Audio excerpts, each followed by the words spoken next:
বর্তমানে বাংলাদেশের লোডশেডিং একটি গুরুতর সমস্যা হয়ে দাঁড়িয়েছে।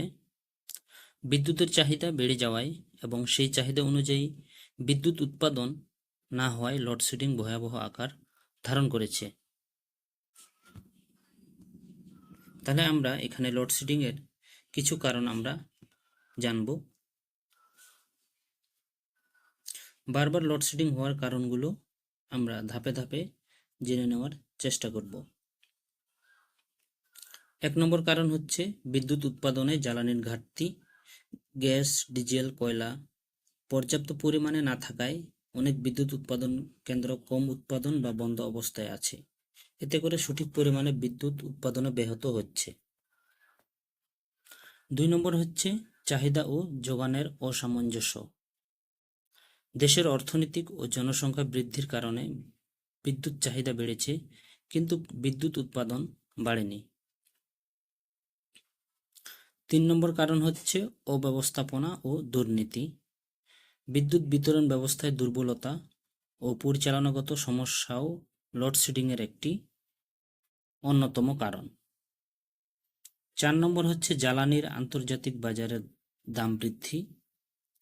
এলএনজি এবং জ্বালানি তেলের মূল্য বৃদ্ধির প্রভাব পড়ে বিদ্যুৎ উৎপাদনেও।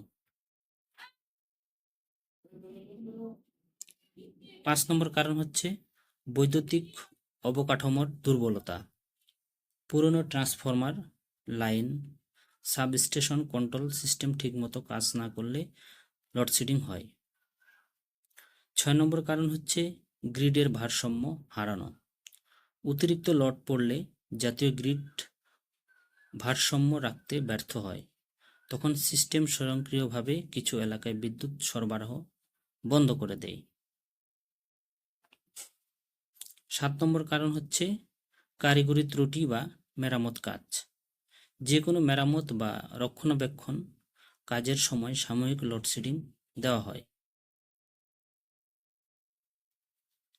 8 নম্বর হচ্ছে চুরি বা অপচয়। অনেক এলাকায় বিদ্যুৎ চুরি বা অপচয়ের হার বেশি, যার কারণে বৈধ ব্যবহারকারীদের ক্ষেত্রেও লোডশেডিং বেশি হয়।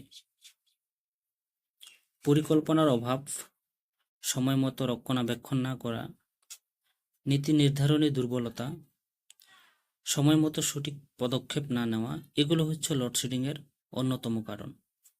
আমরা যারা বাংলাদেশে বসবাস করি, আমরা জানি যে আমাদের দেশে কতক্ষণ লোডশেডিং হয়, আমরা সেটা সবাই বুঝতে পারি বা অনুভব করেছি।